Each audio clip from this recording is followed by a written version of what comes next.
All right, we're going to look at Module 1.2. We're going to be looking at entering formulas, sum and count functions, copy and paste formulas, move and copy cells and ranges, insert and delete rows, columns, and ranges, create pattern text with flash fill, add cell borders and change font size, change worksheet views, prepare a workbook for printing, and save a workbook with a new file name. So we are picking up from where we left off from Module 1.1. The file that we are using is the one that we had used previously called GameCard, where we had input some information for the customer order, where we had looked at specifically going in on your home ribbon under Cells to click on Format to do the column width and changing some things there. So in your textbook, if you look at page 30, it just gives you kind of an overview of what we're going to be looking at. It talks about the font size. Of course, that's here. So here under font, this gives you options that you can change for font as far as the specific style, creating bold, underline, italics, creating borders, colors, things of that nature. Again, this is what's called your formula bar. It tells you the specific cell that you're in. So again, your name box is C12. This is your formula bar. So any calculations that you would create, you would be able to see that formula listed here or your function.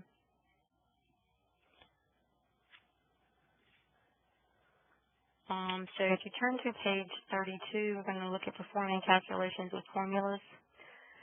In order to enter a formula, it has to begin with the equal sign. If you don't have the equal sign, it's going to assume that it's text.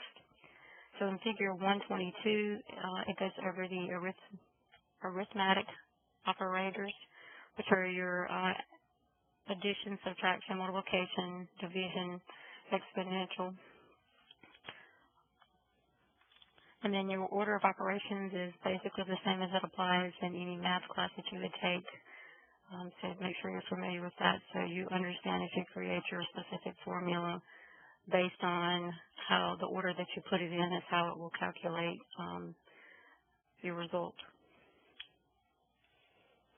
So at the bottom of page 33, we're going to calculate the charge for the first item ordered. So in GameCard, we're again going to be on your customer order, and we're going to click in H12. So here we're going to type in charge. We're going to press enter. So what we're going to put in here is going to be step number 3. Again, equals means that you're creating a formula. Okay, so there's a couple different ways you can enter this. So you can manually type in F13. Okay, you can see that it highlighted the specific cell reference times G13, okay, which is our price times our quantity, and press enter. So here you can see the specific value of that result. Okay, from here, unless you double click on it, you won't be able to see your formula, but from here in your formula bar, you can see specifically what cell references create that result. Okay, I did tell you you could do it another way. So what you can do is put your equal sign, and then you can click on the specific cell reference. So you see when I click on F13, it selects that. Put in our multiplication sign, and then select G13 and press enter. That will give us the same result. All right, so next we're going to look at H14. Again, our equal sign. And again, this is just a point and click method. So we have our price, which is $24.55, times our quantity, which is 1, and press enter. So again, if you select that, you can see here in your formula bar your specific formula that you've created. Now we're going to look at on page 35, copying and pasting a formula. So we're going to select H14, which is the current cell that I have active. What we're going to do here on our home ribbon, we're going to select copy. From there, we're going to highlight H15 through H17, so the remaining cells. And then we're going to select paste. here on our home ribbon. Okay? So what you can see here is all I did was copy and paste the formula, but if we look at H15, it took on the specific cell reference of the actual row that we are on. Okay, so the columns did not change. We're still in column F and G, so that stayed the same. But we copied the formula based on row 14. So all it did was take on the specific cell reference or specific row that we were on. So again, all I did was highlight the specific formula that I wanted to copy. Here on our home ribbon, I selected copy. I selected where I wanted that formula to be applied and selected paste. Okay? All right, once I did that, you can see here it comes up with our paste options. Okay, and it gives you a variety of paste options there. We will use those a little later on. Okay, we're just going to press enter. On page 36, we're looking at simplifying formulas with functions. Basically, it's looking at the basic syntax. Basically, syntax means it specifies how the function should be written. So this should be familiar to you from any kind of math class you've taken before. There's a certain order in which things have to be put in order for you to come up with a specific formula that you are looking for. So we're going to look at the bottom of page 36, top of page 37 to look at AutoSum for the sum function. So in G18, okay, so we're under quantity. We're going to type in subtotal. And this is just a label. All right, we're going to tab over to H18. All right, in our editing group, here over to our right-hand side, we're going to select the arrow for the AutoSum, and then we're going to select Sum. So basically, it's highlighting what it assumes you want to find the sum of. One thing to note about this is there are any blank cells that are in between where you want, it will cut off at the blank one. So if you had the information that was missing here specifically for H14, it would actually only try to calculate the bottom four. So that's just something to remember. Anytime you're doing sum, if there's any blank or blank values in what you're trying to create a sum, if you use it to let it automatically grab it, you need to make sure you go back and have the selected cells that you need. So from here, we're going to press enter.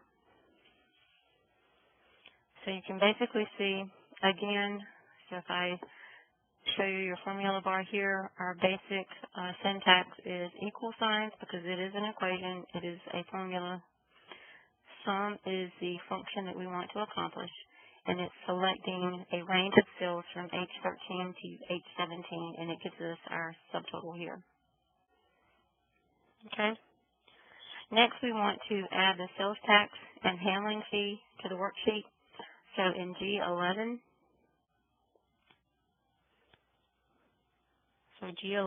we're going to type in sales tax.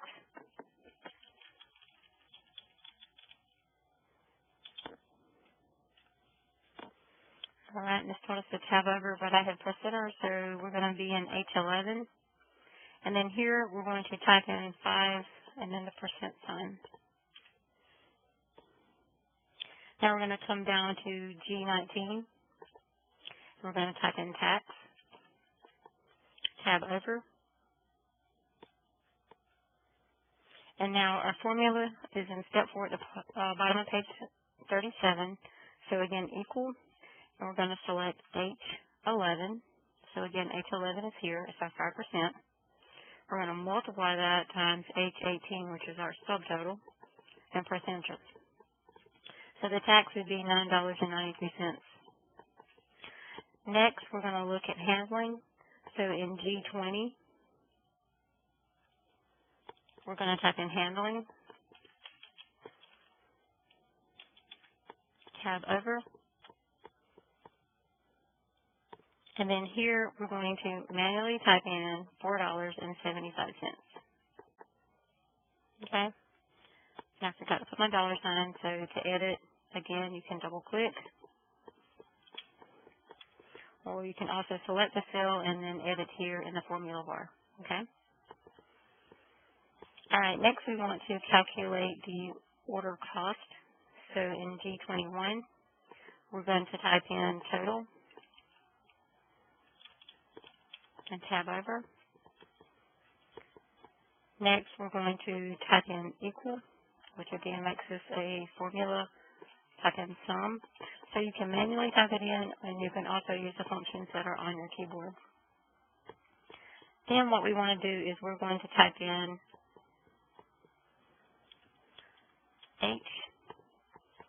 H18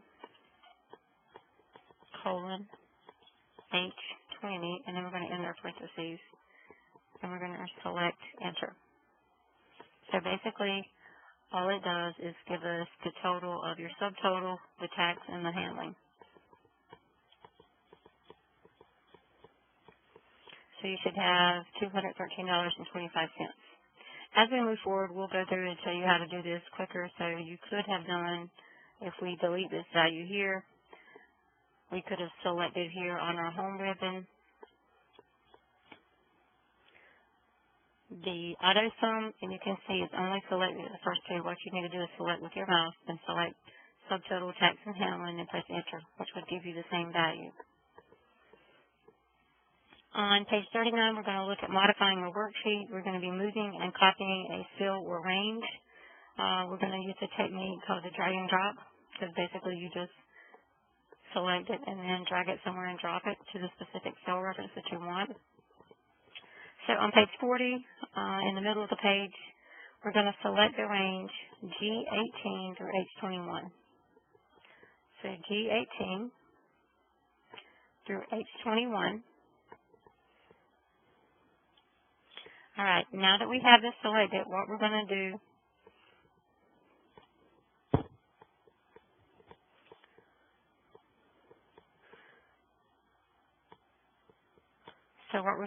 is change it to where it's actually here at the bottom. So you can see your mouse changes. It has the 4 arrows. That means you can select it and we can drag it down. Okay, so basically anytime you make changes or need to move something, you can select the text or numbers, whatever it may be that you need, and then drag it to the location that you need. And so all we did was move it down to G19. We put a space in between our information here. Okay. On page 41, we're going to cut and paste the customer's contact information. So we're going to click in cell A3.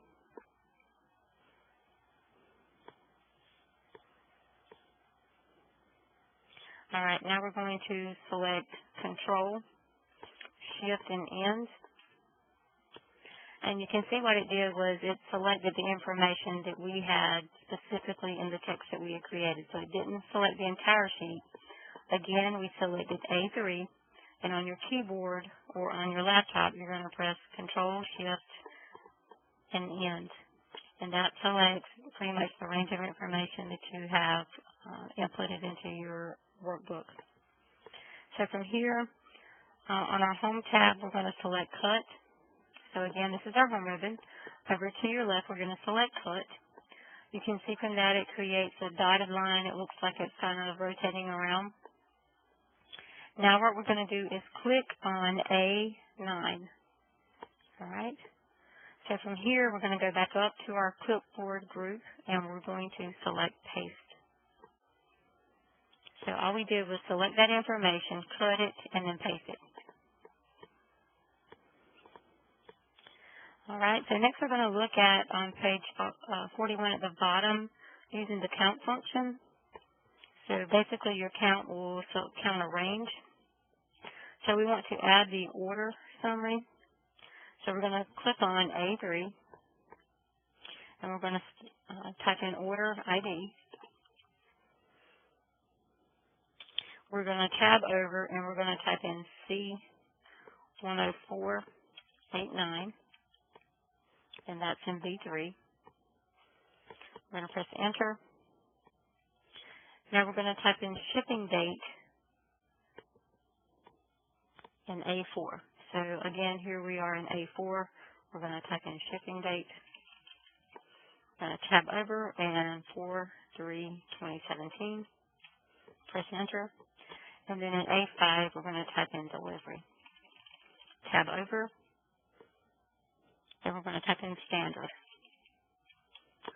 Again, based on some other things that were previous in your textbook, you can see that text typically is left aligned and dates are right aligned.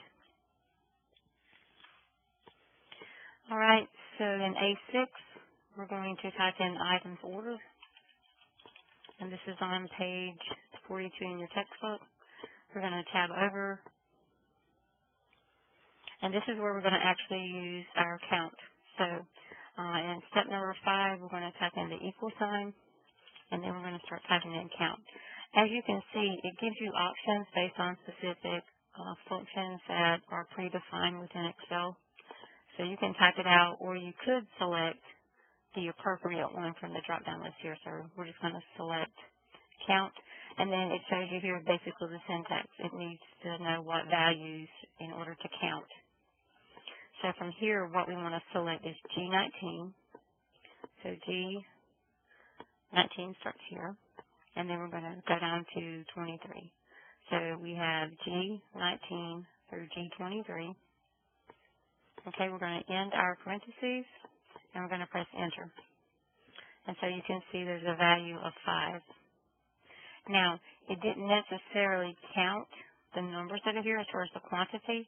It only counted the number of unique orders, okay? So again, based on your stock ID, these are individual orders, okay?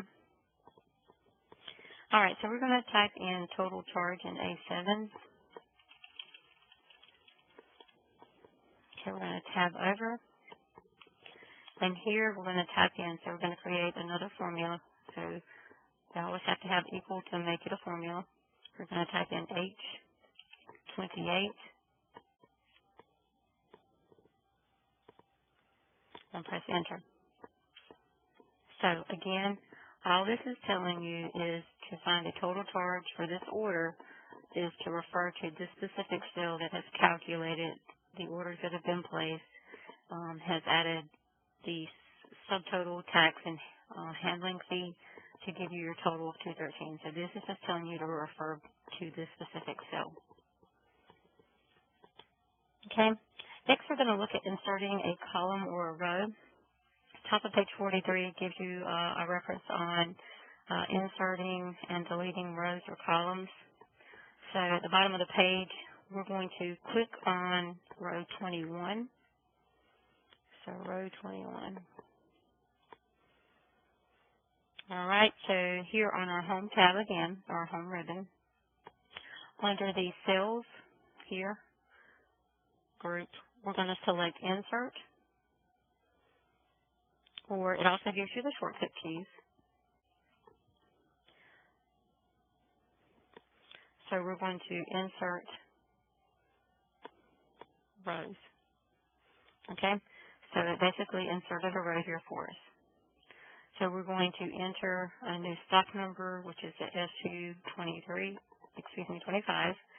Tab over, type in supplies. Okay. Next is going to be Draybeck Brothers. And you can see that it's auto-completing because I've already typed that. So if it's accurate, you can just press the tab key and it will complete your autocomplete. In C21, so in D21, we're going to type in miniature sets.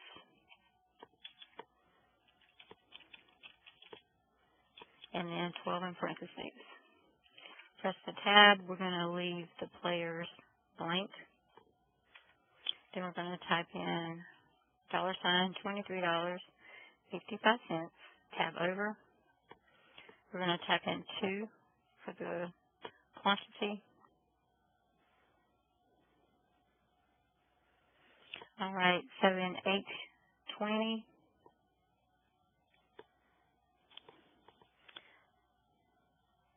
so what we're going to do is click on H20 again, what we're going to do here is we're going to copy our formula again. So you can do Control-C, which will copy, if you remember from our shortcut keys, or you could have selected copy here from your ribbon. And then we're going to select C21, and we're either going to select paste or we're going to do Control-V. Okay? So from adding that, you can basically see that it has changed our totals. So now, because this total change, our information appears correct because we told it to refer to this specific formula. So basically, Excel is an easy way to make changes, modify things, but have it set in a way that one change will automatically be reflected in other parts of your document. All right, so on page 44 at the bottom, we're going to look at deleting a row or a column. So we're going to click on row 23. All right, and on our home tab under the cells, again here, we want to select delete, and we're going to delete row 23. So I'm going to select delete, and from there you can see now that that is actually gone. It actually shifted everything up a row. All right, next on page 45, inserting and deleting a range. In figure 131, you can see where you've selected the information. It kind of gives you what is actually going to be deleted based on the information that you've selected. So on page 46, we're going to insert a range for the store's ID. So we're going to select A17, all right, through A28. So again, A17 through A28. Under our cells group on our home ribbon here, we're going to select the insert button arrow. We're going to select insert cells. And now it's going to ask us to verify what we want to do. So it gives you options to shift cells to the right, shift cells down, entire row, or entire column. So we're going to leave it on shift cells right. We're going to select OK. And now you can see what it did was it shifted everything over. And now we have here in our information another area to actually add a column to this specific information. So we want to resize column E. So we're going to select E. Again, here to change our column width, on your home ribbon, we're going to go here to Format, Column Width, and we're going to actually type in 25 and press Enter. We're going to select rows 19 through 23.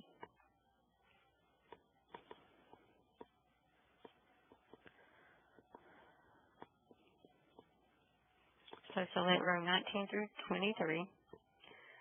Here again on our format, we want to select Auto Fit Row.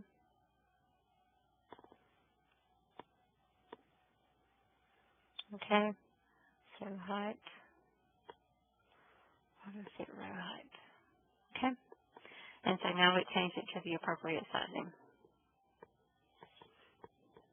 All right, and then we're going to resize the height over 19 to 30.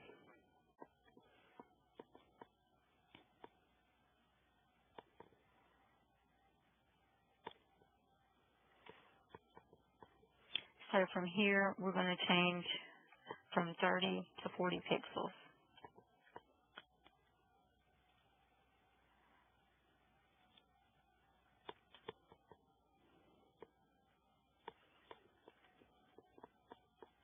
Okay, so now you can see you can basically make changes to columns, rows, individual cells that you need to. So on page 47, we're going to be using the flash fill. So flash fill enters text based on patterns it finds in the data. So figure 133, text being entered with flash fill, it kind of shows you an example here of how it will generate the remaining full names based on what you're trying to do. So if you actually look over at column A, what it's doing is taking first name and last name and putting it together. So basically, Excel's smart enough to say, hey, if this is a pattern, You're basically taking column A and adding it to column C with the space in between, so it will automatically do a flash fill. So in A18 here, we're going to type in store ID.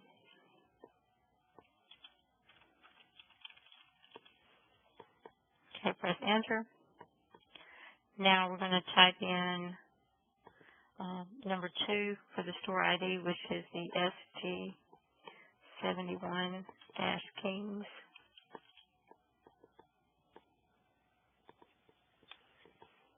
Okay, we're going to press enter. Next, we're going to type in FG.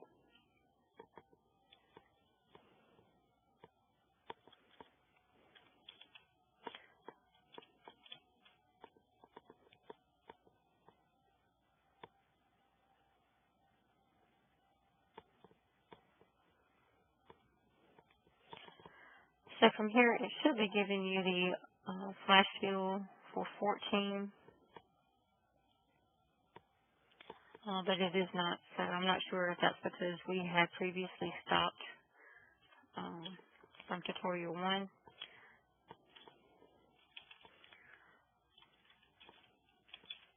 So we'll try it on the next one. So SU. Okay, so that picked it up. So it took more than once. And what you can see here is now that I typed that in, it's actually picking up what I'm looking for here. So what you want to do is just press enter, and it takes your selection. So from here, it didn't catch on to the first one that we had done. So after we completed the second one, it learned the pattern that we were creating, and it did our flash fill. Next, we're going to look at formatting a workbook. Basically, that just changes the appearance. So we're going to add cell borders. So on page 49, we're going to select A3. So if we scroll back up, A3 to B7. So from here, under our fonts, which is located here, we're going to do our borders arrow, which is right here. And we're going to select all borders. So basically, you can see that it put a border around each of our individual cells.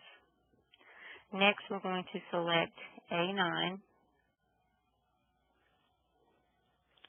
to B16. And again, remember, so once we selected this, we have to select non-adjacent cells. So now we're going to hold down our control key, and we're going to do H17 through I19. So these two. All right, so from here, again, on the font group, we're going to select our drop-down arrow for borders and select all borders. Okay. Next, in step 5, we're going to, again, select non-adjacent. So we're going to select A18 through I23. Okay.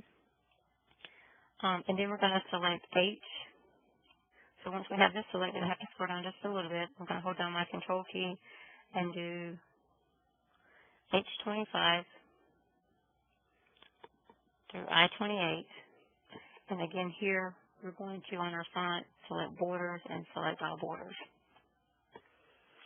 So if you look at our information down at the bottom, you should basically see that we now have borders around all our information. We're going to change the font size.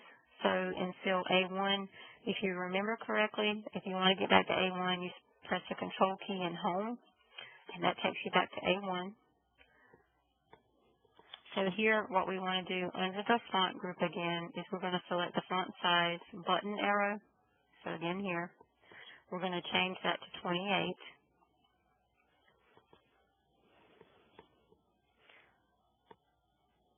And then it asks us to do Control S to save. Okay. So next it goes over printing a workbook. For this class, we will not be printing documents, but it's important that you understand and know how to do that. So we're going to look at changing worksheet views. So we're going to switch to the customer order worksheet to a different view. So we're going to click on the page layout button in the status bar. So down here is our status bar where you can zoom. So if you put your mouse over it, you can see the page layout. The slider, again, lets you zoom in and out, so we're going to select minus, so we're at 50%. Okay, so we're now at 50%. And you can see that it's kind of broken up into two pages based on the current format. So we're going to click on the page break button, which is right beside the page layout here at the bottom. And so now you can see this little dotted line means where it would only print this page. This would be page 1, and then it would print page 2 on another document. We're now going to zoom out to 70%.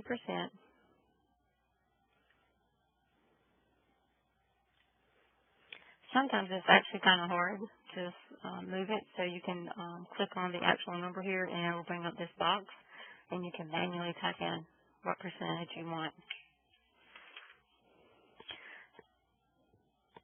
So from there, you can just, again, basically see what's going to print out. We're going to click back to the normal view. So what we're going to do now, based on the way it looks, we would need to change the page orientation. It just basically tells you whether, so here under page layout for your orientation, it tells whether you want portrait or landscape. However, you want your information to be displayed on the page. So what we're going to do is we're going to select landscape, which means the page would be longer. So now you can see that our line has changed for the actual page break. So now we're going to be setting the scaling options on how it would look printed out. So again, on our page layout tab, under scale and fit to group,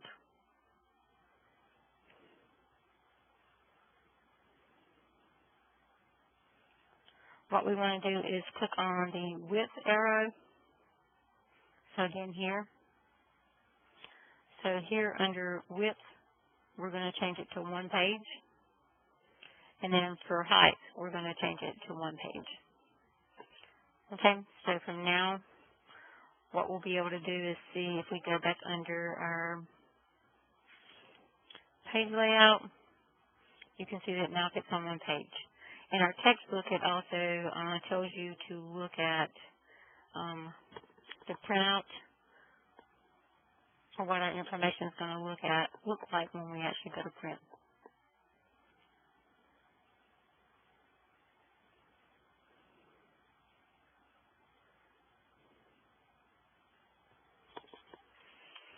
All right, so setting our print options. So here again, based on our options here at the bottom, again, you have normal, you have page layout, and then you have page break. So again, you can see now 1 page. So these actual functions give you the ability to see what your information is going to look like, how it's going to print out, and that's going to be important.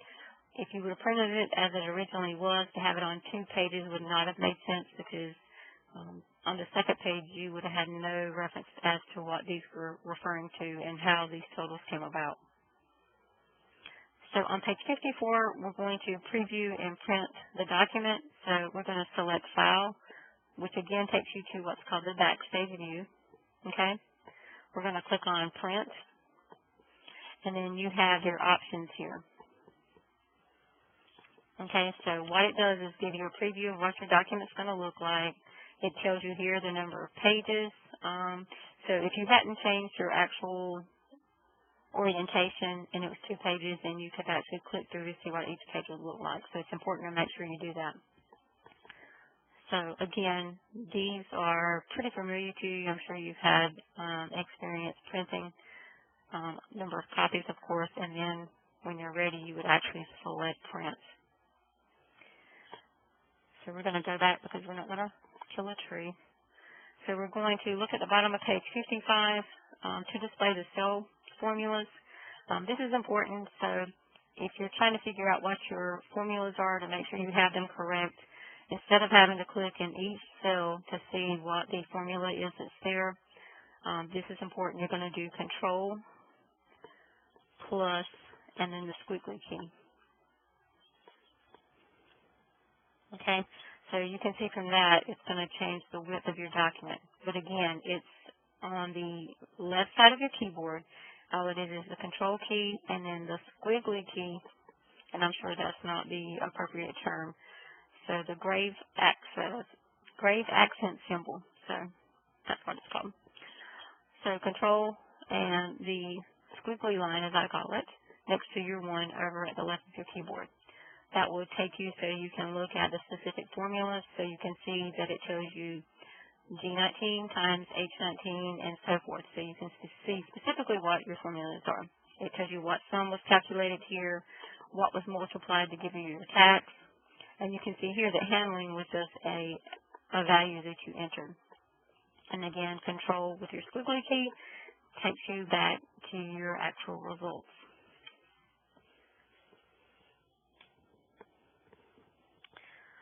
Saving your workbook as a new document. So again, a shortcut key is Control S to save. That makes sure you save any changes. Here on your ribbon, you're going to select File. And then again, we're in Backstage View. You're going to select Save As. From here, you can browse to a specific location that you want. I currently have mine saved in Downloads. So what we're going to call this is Game Card Space Order. All right, I'm going to select Save. All right, now we're going to select the range B3 through B5.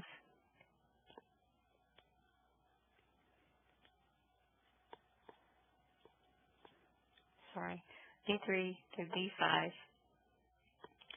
And we're going to right click on this, and we're going to clear contents. That just basically takes that information out based on the specific order, so you can use this again. So again, we're going to look at clearing B10. So this is our customer information through B16. We're going to hold down our control key because we're going to select non-adjacent cells, and we're going to select A19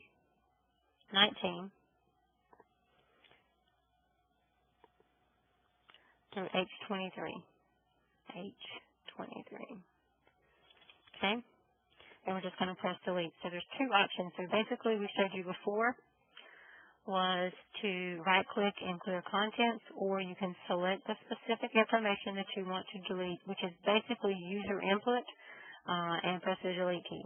We did not, however, delete the formulas. Okay? So the formulas still exist. Again, the control squiggly key, you can see that the formulas exist, but there's no values there because we have no price and quantity. And then over to your left, the number of items ordered is 0 because there's currently blank cells. So it does not count blank cells. So that's why we have a 0 there. And our total charge is $475 only because the shipping and handling is still left there. So from here, again, we're going to press Control S to save. So this can be used as a template moving forward. As you fill in your information, your formulas already exist.